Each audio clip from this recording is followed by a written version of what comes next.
계절이 얼마나 좋은지, 이 계절이 이렇게 좋은 때에 여러분들의 생각은 어디에 미치는지 모르겠습니다. 오늘 우리 그리스도인들은 그 계절의 좋음을 느끼고 경험하면서 하나님께 먼저 감사하고 먼저 하나님께 영광을 돌리는 일을 더욱 힘쓰는 것이 우리가 해야 될 일인 줄로 믿습니다. 계절 좋을 때 예배 안 드리고 우리 밖에 나가는 것보다 하나님께 예배 드리는 것이 항상 최우선이 되어야 합니다. 그럴 때 하나님이 주신 모든 것들이 복이 되기 때문입니다. 여러분들은 그런 복을 꼭 누리시기를 축복합니다. 우리는 시편 23편의 말씀을 보았습니다. 이 시편 23편은 예수님을 믿는 사람이든 안 믿는 사람이든 참 좋아하고 애송하는 그런 시편인데요. 이 말씀을 중심해서 형통의 비결이라는 제목으로 말씀을 나누겠습니다. 시편 1편에 보면 복 있는 사람이 어떤 사람인가를 말씀해 주고 계십니다. 잘 아시는 그대로 악인들의 꾀를 따르지 않는 자요, 죄인들의 길에 서지 않는 자요, 오만한 자들의 자리에 앉지 아니하고 여호와의 율법을 즐거워하여 그 율법을 주야로 묵상하는 자다, 그렇게 말씀하고 계시죠. 그리고 이어서 그럼 어떤 복이 있는가? 시냇가에 심겨진 나무 같은 복이다. 시냇가에 심겨진 나무, 가뭄이 온다 할지라도 걱정이 없고 여전히 푸르고 시절을 따라 열매를 맺는 나무, 이 나무 같다. 그러면서 이어서 그가 하는 모든 일이 형통하리로다 그랬어요. 그가 하는 모든 일이 형통하게 되는 복을 받는다. 사랑하는 여러분들이요, 우리 다 이런 사람이 되고 싶지 않으십니까? 시냇가에 심은 나무 같은 사람, 모든 하는 일이 다 형통한 사람, 이런 사람 말입니다. 여러분, 그런데 바로 이런 사람에 대해서 마치 그림을 그려 보여주듯이 아주 서정적으로 이런 사람이 어떤 사람인가를 잘 보여주고 있는 말씀이 바로 오늘 시편 23편입니다. 여기 이 시편 23편을 보면 형통하게 되는 비결이 어디 있는지, 그리고 진짜 형통하다고 하는 것이 어떻게 되는 것인지를 잘 말씀해 주고 계셔요. 먼저 여호와는 나의 목자시니 내게 부족함이 없으리로다 그랬습니다. 제일 먼저 여호와 하나님이 나의 목자가 되시고 나는 그의 양이 되기만 하면 된다는 거예요. 하나님과의 관계가 어떠하냐가 제일 중요하다는 것입니다. 이것이 형통한 자가 되는 비결입니다. 부족함이 없을 수 있는 비결입니다. 여호와가 뭐가 돼요? 나의 목자가 되시고, 나의 목자가 되시고 나는 그의 양이 되면 우리는 형통하게 된다. 부족함이 없는 삶을 누리게 된다라고 말씀하십니다. 목자와 양의 관계, 시편 1편을 기준으로 말하면 마치 시냇물에 뿌리를 내리고 있는 나무 같은, 그래서 시냇물과 이 나무의 관계 같은 이런 관계 속에 있을 때 우리가 형통하게 된다, 그런 말이죠. 정말 그렇습니다. 중요한 것은 여호와 하나님과 나와의 관계인 것입니다. 양이 목자를 따르듯이 하나님을 전적으로 의지하고 참 목자 대신 하나님만을 따르는 내가 되기만 하면 다 되는 것입니다. 그럴 때 목자는 양을 보호하고 선한 길로 인도하게 되는 것이지요. 즉 하나님께서 우리를 친히 보호해 주시고 인도해 주시기 때문에 형통하지 않을 수가 없다, 그런 말입니다. 나는 부족한 것이 너무나도 많지만 하나님은 전혀 부족함이 없으신 전지전능하시고 무소부재하신 하나님이 아니십니까? 그 하나님이 나를 보호해 주시고 그 하나님이 나를 인도해 주시는데 안 될 일이 뭐가 있으며 뭐가 부족하겠어요? 자, 그래서 성경에서는 하나님과 그리고 그의 백성과의 관계를 이와 같은 목자와 양으로 표현하고 있는 말씀들이 여러 곳에 있습니다. 시편 28편 9절에도 보니까 주의 백성을 구원하시며 주의 산업에 복을 주시고 또 그들의 목자가 되시어 영원토록 그들을 인도하소서라고 기도하고 있습니다. 시편 79편 13절에는 우리는 주의 백성이요 주의 목장의 양이니 우리는 영원히 주께 감사하며 주의 영예를 대대에 전하리이다 라고 고백하고 있습니다. 이사야서 40장 11절에 가서도 보니까 그는 목자같이 양떼를 먹이시며 어린 양을 그의 팔로 모아 품에 안으시며 젖먹이는 암컷들을 온순히 인도하시는도다 라고 했습니다.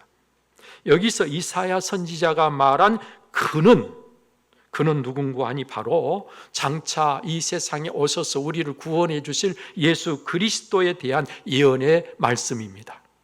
그래서 예수님은 이 세상에 오셔서 요한복음 10장 11절 이하에서 친히 말씀하시기를 선한 목자가 바로 자신임을 이렇게 말씀하십니다. 나는 선한 목자라. 선한 목자는 양들을 위하여 목숨을 버리거니와 싹구는 목자가 아니요 양도 제 양이 아니라. 이리가 오는 것을 보면 양을 버리고 달아나나니 이리가 양을 물어가고 또 해치느니라. 나는 선한 목자라. 나는 내 양을 알고 양도 나를 아는 것이 아버지께서 나를 아시고 내가 아버지를 아는 것 같으니 나는 양을 위하여 목숨을 버리노라. 여러분, 이와 같은 관계 속에 있는 사람은 목자의 음성에 귀를 기울일 수밖에 없고 양처럼 주의 말씀을 사모하고 기뻐할 수밖에 없는 것입니다. 양은 목자의 음성을 듣고 그대로 행하는 것이기 때문에 오늘 우리가 하나님의 말씀에 귀를 기울이는 것이죠. 하나님의 말씀을 기뻐하는 것이죠. 주야로 묵상하게 되는 것이죠. 이런 사람은 악인들의 꾀를 따를 수가 없지 않습니까? 죄인들의 길에 서지 못하지요. 어떻게 오만한 자리에 앉을 수가 있겠습니까? 자, 그러므로 이처럼 죄를 멀리하는 이들의 일이 하나님이 함께 하심으로 형통할 수밖에 없다라고 말씀하시고 계시는 것입니다. 여러분, 여기서 형통하다고 하는 이 형통의 의미를 단지 내가 하는 일이 생각한 대로 잘 되어지는 것으로 이해하는 것은 사실 성경이 말하는 형통과는 좀 다릅니다. 성경에서 말씀하고 있는 형통은 그 의미가 좀 더 깊고 넓습니다. 일이 잘 되어지는 과정이나 결과적인 의미로 형통을 보기보다는 당연히 형통하게 될 원인, 형통하게 될 수밖에 없는 구조, 형통하게 되는 기초를 성경은 형통이라고 말씀하고 있는 것이다. 그런 말이. 또 누구의 생각이나 뜻이 그대로 되는 것을 형통이라고 말하고 있는가 하면 우리 생각, 우리 뜻대로 되는 것을 형통이라고 말하기보다는 하나님의 뜻과 하나님의 생각대로 되는 것을 성경은 형통이라고 말씀하고 있는 것이죠.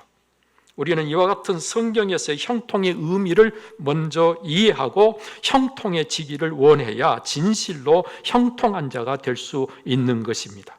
자, 그래서 성경에서 말하는 형통을 우리가 다시 이해하기 위해서 창세기 39장을 보면 요셉에 대한 이야기가 기록되어 있습니다. 거기 여호와께서 요셉과 함께 하심으로 그가 형통한 자가 되었다 그랬어요.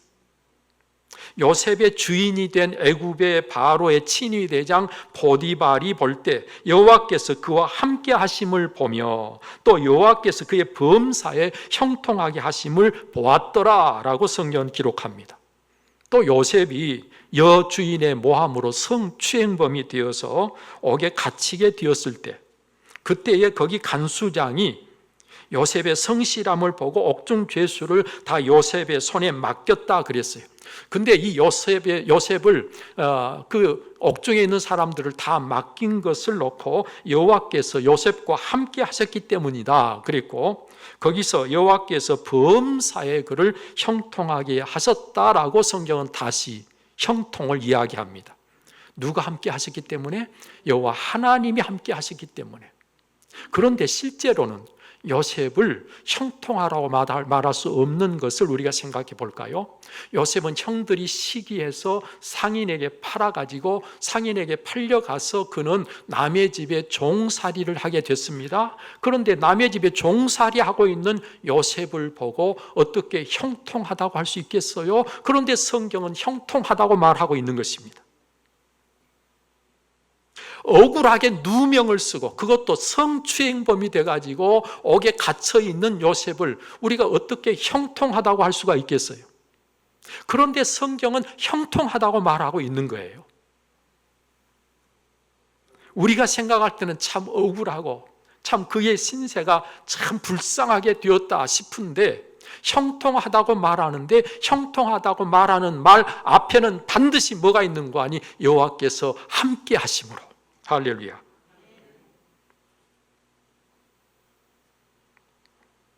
이렇게 형통해서 형통하다고 한 것이 아니라 하나님이 함께해서 형통했다고 말하는 것입니다. 부족함이 없어서 부족함이 없는 게 아니라 여호와 하나님께서 목자가 되시기 때문에 부족함이 없다고 말하고 있는 것입니다.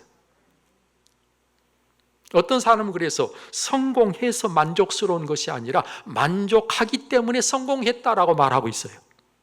무엇이 먼저입니까? 형통이 먼저가 아니라 하나님이 함께 하시는 게 먼저예요. 하나님이 함께 하시면 그 결과로 형통해지는 거예요. 다음으로 이 시편은 그러면 형통한 내용, 어떻게 형통했는가를 4가지로 말씀하고 있습니다. 첫 번째는 그가 나를 푸른 풀밭에 누이시며 쉴 만한 물가로 인도하시는도다 그랬어요. 이것은 모든 필요를 다 아시는 하나님께서 부족함이 없이 풍족하게 해주셨다는 것입니다. 양에게 푸른 풀밭과 쉴 만한 잔잔한 물가는 더 이상 바랄 것이 없는 조건을 이야기하고 있는 것이죠. 정말 만족스럽고 부족함이 없는 모습이 아닐 수가 없습니다. 어느 우리가 형통한 자가 되면 이렇게 된다고 성경은 말하고 있는 것이죠. 두 번째로 내 영혼을 소생시키시고 자기 이름을 위하여 의의 길로 인도하시는도다 그랬어요. 이는 우리에게 힘을 더하여 주시되 우리 육의 사람이 영의 사람이 되게 하셔서 마땅히 살아야 할 삶을 살도록 해주신다는 것입니다. 하나님께 속한 자답게 살아갈 수 있도록 하셔서 하나님의 이름을 욕되게 하는 자가 아니라 하나님을 영화롭게 하는 자가 되게 하신다는 것입니다. 고린도 10장 31절에 뭐라 그랬어요? 그런즉 너희가 먹든지 마시든지 무엇을 하든지 하나님의 영광을 위하여 하라. 무엇을 하든지 다 하나님의 영광을 위해서 살아야 되는 게 오늘 우리 인간들입니다. 하나님이 창조하신 피조물, 하나님의 형상을 가진 인간의 존재 자체가 무엇을 위해서 살아야 되는 거냐? 하나님의 영광을 위해서 살아야 되는 거예요. 그런데 하나님의 영광을 위해서 살고 싶은데 살 수 있는 힘이 없으면 못 사는 것 아니겠습니까? 그런데 하나님이 소생시키셔서 오늘 우리에게 힘을 주셔서 얼마든지 하나님의 영광을 위해서 살 수 있게 해 주신다는 말씀입니다. 우리를 의의 길로 인도하셔서 하나님이 인정하시는 자가 되게 해 주신다는 거예요. 여러분, 성경에서 의롭다고 하는 것은 하나님 앞에 인정을 받는 것입니다. 하나님 앞에 인정을 받는 자가 될 수 있도록 우리를 이끌어 주셔요. 여러분, 이것이 바로 형통한 자가 살아가는 삶의 모습입니다. 세 번째로, 내가 사망의 음침한 골짜기로 다닐지라도 해를 두려워하지 않을 것은 주께서 나와 함께 하심이라. 주의 지팡이와 막대기가 나를 안위하시나이다. 여기 사망의 음침한 골짜기라고 말하는 여기 사망의 골짜기는요, 자칫 발을 잘못 디디기만 하면 천길 낭떠러지로 떨어져 목숨을 잃게 될 위험이 도사리고 있는 매우 위태로운 골짜기를 이야기하고 있는데, 바로 그런 골짜기로 다닌다고 할지라도 결코 해를 두려워하지 않아요. 여러분, 이 골짜기를 사망의 음침한 골짜기라고 표현하고 있는 것은 우리가 살고 있는 이 세상이 말이죠, 마치 그렇다는 거예요. 얼마나 위험한 세상인지, 한 번만 선택을 잘못하면 그냥 한 번에 가버릴 수 있는 그런 세상이 우리가 살고 있는 세상 아닙니까? 그런데 그럼에도 불구하고 임마누엘의 신앙을 갖고 있기 때문에 두려울 게 없다는 거예요. 그리고 주의 지팡이와 막대기로 안위하신다고 하는 것은 목자가 양들을 보호하고 인도하는 용도의 지팡이와 양들을 지키기 위해서 사나운 짐승을 공격하는 용도의 막대기를 들어서 하나님의 보호하심이 어떠한가를 우리에게 가르쳐주고 있습니다.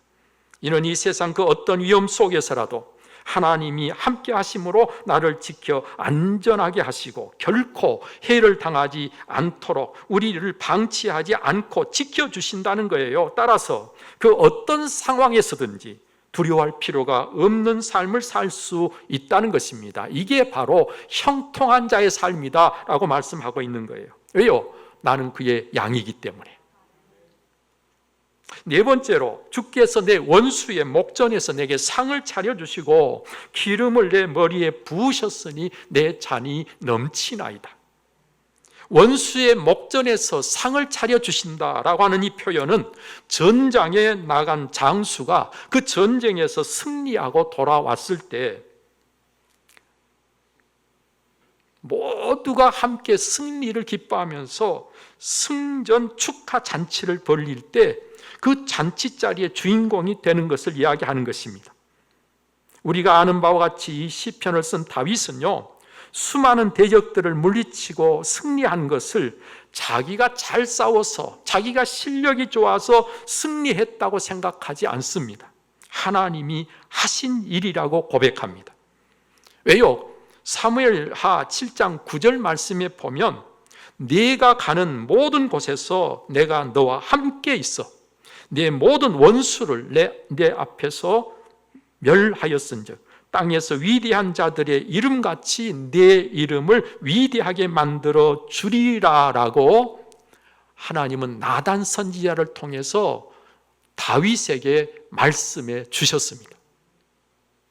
여러분, 다윗은 그래서 하나님이 약속하신 이 약속의 말씀을 의지하고 나가서 싸울 때마다 승리했던 거예요. 누가 함께 하셔서? 하나님이 함께 해주셔서. 그랬기 때문에 다윗은 하나님이 승리를 주셨다고 하는 이 사실에 대해서 조금도 다른 생각을 갖지 않습니다. 내가 잘나서 싸워서 이겼다고 생각하지 않는 거예요. 하나님이 승리를 주셨다는 거예요. 늘 승리하게 하시는 하나님, 그 하나님을 생각하면서 원수의 목전에서 내게 상을 차려주셨다, 승리의 기쁨을 누릴 수 있게 주셨다, 그런 이야기입니다. 또 기름을 머리에 부으셨다고 하는 것은 잔치에서 특별히 귀한 손님에게는 그 머리에 아주 향기로운 기름을 발라주는 풍습이 있었어요. 이 풍습을 알고 있는 다윗이 이런 표현을 쓰고 있는 것입니다. 그것은 하나님께서 다윗을 아주 특별하게 또 귀하게 여겨주심으로 매우 영광스럽게 된 것을 이야기하고 있는 것이죠. 이는 하나님이 나를 승리하게 하심으로 원수들 앞에서 그 승리의 기쁨을 한껏 누리게 하신다는 것이고, 따라서 온갖 기쁨이 차고 넘치게 된다는 것입니다. 은혜 위에 은혜를 더해 주신 하나님에 대해서 다윗은 이렇게 고백하면서 승리하고, 그리고 하나님이 베풀어 주시는 온갖 기쁨을 누리되 넘치게 누리는 이 형통함이 있다고 다윗은 이야기하고 있는 것이죠. 자, 이렇게 형통한 자의 형통은 그가 선하거나 그가 특별해서가 아니고 전적으로 하나님의 선하심과 인자하심으로 되는 것이라는 말씀을 6절에 하고 있습니다. 이를 잘 알기에 다윗은 이렇게 고백하는 것으로 이 시편을 마무리하고 있는 것이죠. 내 평생의 선하심과 인자하심이 반드시 나를 따르리니, 내 평생의 선하심과 인자하심, 이 선하심과 인자하심은 누구의 선하심이요 인자하심입니까? 여호와 하나님의 선하심이요 여호와 하나님의 인자하심을 이야기하고 있는 것이죠. 그것이 반드시 나를 따르리니 내가 여호와의 집에 영원히 살리로다.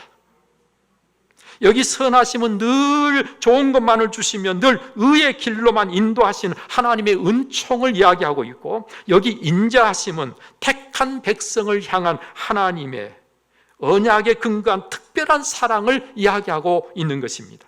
이런 하나님의 선하심과 인자하심이 평생 그리고 반드시 나를 따른다고 하는 사실과, 이를 또 그렇게 고백할 수 있다고 하는 것은 하나님과 이 다윗의 관계가 얼마나 특별했던가 하는 것을 우리에게 너무나도 잘 보여주고 있는 표현이 아닐 수가 없지요. 저는 오늘 이 시간 이 자리에 계신 우리 모두가 바로 이런 고백을 할 수 있다고 한다면 얼마나 좋을까, 그런 생각을 하게 됩니다. 그는 정말 행복하고 만족스러운 진짜 형통한 자로서의 삶을 살 것이기 때문에 그렇지요. 사랑하는 여러분들이요, 여러분들은 어떠신가요? 자신이 형통한 자라고 생각하고 계시나요? 아니면 늘 삶이 힘들고 어려워서 형통과는 거리가 멀다고 생각하고 계시나요? 아브라함이 복을 받을 수밖에 없었습니다. 그것은 하나님이 그에게 복을 약속하셨기 때문입니다. 요셉이 형통한 자가 될 수밖에 없었습니다. 하나님이 그와 함께 하셨기 때문에. 다윗이 형통한 자가 될 수밖에 없었어요. 그것은 여호와 하나님이 그의 목자요, 그는 그의 양이 되었기 때문에. 여러분, 이처럼 그렇게 될 수밖에 없는 구조를 이해하고 내가 그런 구조 속에 살면 되는 것입니다. 믿음으로 내가 약속을 받은 자로, 내가 그 약속 안에 있으면 되는 거예요. 내가 하나님이 함께하는 자가 되면 되는 것 아니냐, 그 말이죠. 하나님은 언제나 나와 함께 하시기를 원하십니다. 그래서 예수님이 이 세상에 오신 것이고, 그래서 그 이름을 임마누엘이라 하리라 그랬어요. 따라서 내가 하나님이 함께 하실 수 있는 자가 되기만 하면 당연히 함께 주실 것이 틀림없습니다. 이를 위해서 우리는 회개하고 주 예수를 믿음으로 세례를 받는 하나님의 사람들이 되어야 하는 것이죠. 올바른 선택, 올바른 결단을 하기만 하면 내가 예수 그리스도 그분과의 관계가 아주 특별한 관계가 되어서 그런 삶의 결과로 형통해질 수밖에 없다, 그런 말씀입니다. 우리 하나님은 언제나 우리가 형통한 자가 되어 살기를 원하십니다. 언제나 그렇게 형통하게 해주고 싶으십니다. 왜요? 우리를 사랑하시기 때문에. 자, 그런데 항상 문제는 내가 하나님이 함께 할 수 없는 자로 살고 있다는 것이 문제예요. 하나님과의 관계가 분명하지 않는 것이 문제예요. 여러분, 우리는 여호와는 나의 목자시라는 이 고백을 꼭 할 수 있어야 되는 것입니다. 그리고 입술의 고백이 전부가 아니라 그 고백이 사실임을 우리의 삶으로 보여줘야 되는 것이죠. 자, 그래서 정말 하나님의 선하심과 인자하심이 항상 나와 함께 하심을 기뻐하며 이를 노래하고 영원히 여호와의 집에 살 수 있는 여러분들이 꼭 되시기를 축복합니다. 여호와는 나의 목자시니 내게 부족함이 없으리로다. 할렐루야. 기도하겠습니다. 존귀하신 아버지 하나님, 오늘도 하나님께서 우리를 선인도하시고 오늘도 이 시간 예배자로 하나님 앞에 있게 하시며 이 시간 하나님께서 우리에게 필요한 말씀을 주셔서 우리가 주의 음성 듣게 하시니 감사합니다. 하나님의 말씀은 지식이 아니라 영으로 받아서 오늘 이 말씀이 우리의 삶이 되어야 할 줄로 믿습니다. 하나님 말씀 속에 내가 있게 하시고 그 말씀이 나를 통해서 보여질 수 있도록 은총을 더하여 주옵소서. 그래서 참으로 형통한 자로서의 삶을 꼭 살게 하여 주시옵소서. 이 모든 우리 주 예수 그리스도의 이름으로 기도하옵나이다. 아멘. 이제는 우리의 참 생명이며 구원이신 주 예수 그리스도의 은혜와 독생자라도 아낌없이 내어주신 하나님의 그 놀라우신 사랑과 성령의 감동, 감화, 교통, 그 충만하심이 오늘 또 마음을 다해 예배하며 주신 말씀 쫓아 참으로 형통한 자의 삶을 살기를 원하는 사는 우리 온 성도님들 심령 위에와 저들의 가정과 그 생업 위에 이제로부터 영원토록 함께 하시기를 간절히 축원하옵나이다. 아멘.